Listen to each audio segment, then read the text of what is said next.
When I was 13, I was thinking, if I could take all my favorite anime characters and put them in one fight, who would win? As a 13-year-old, I just started playing football. When I was 13, I was begging my mom for the new iPhone 5. When I was 13, I was trying to make friends and learn how to use makeup. When I was 13, I was rehearsing for musicals at my local community theater. When I was 13, I just moved to South Carolina, and I was really worried about going to this new school. The buildings at Clemson University were built using mostly African-American convict labor. Wade Foster was one of the youngest of these laborers. He was 13 when building Clemson College. He was convicted of stealing $6 worth of clothes from a neighbor and was sentenced to 6 months in the state penitentiary. Those $6 worth of clothes led to the exploitation of his young body.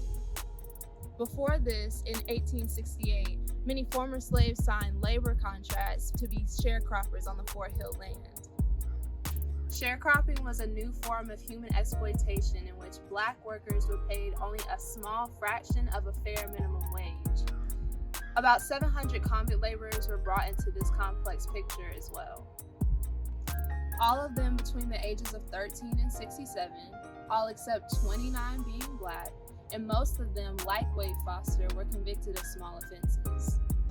After the American Revolution, slaveholder Reverend James McElhenney bought the land where the town of Seneca once stood, making it Clergy Hall.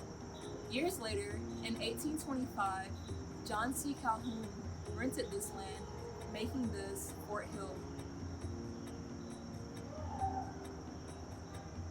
There were documented at least 129 enslaved persons on Calhoun's plantation. They worked as field hands and domestics. After Calhoun's death, the Fort Hill plantation bounced between his heirs for a few years. In Clemson's final will, he called for the establishment of a high seminary that was named the Clemson Agricultural College of South Carolina on the Fort Hill property. Many of the enslaved and convict laborers' bodies can be found in unmarked graves on Cemetery Hill. Following them came a new generation of Black people that were used for their labor and intellect. Clemson also hired African Americans to work as wage workers, doing jobs such as domestics and cooks.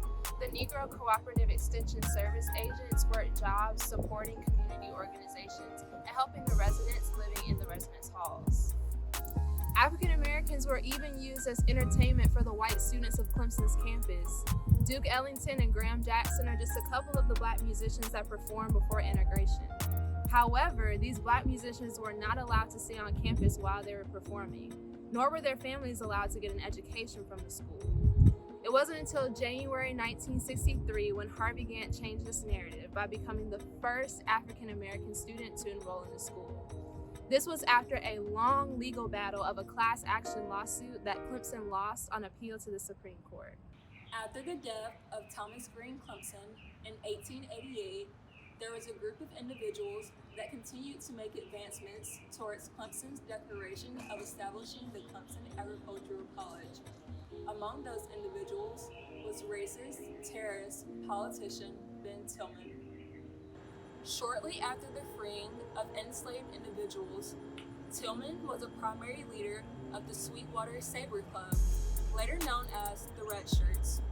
This terrorist organization sought to torment and disenfranchise Black freedmen and women in the area. Many of the other prominent names we see on campus also have very complex and disheartening backgrounds. John C. Calhoun was very proud about his support of slavery and being a proponent of white supremacy. It is important that we reveal both the good and the bad of these individuals in order to move forward as a safe and inclusive Clemson community. Along with this, we must acknowledge the hard work of the convict and sharecrop laborers who built Thomas Green Clemson's vision from the ground up. Acknowledging this history and all the amazing individuals that risked their lives to build this campus that we love so much is what's going to bring us closer together and make our family a true Clemson family.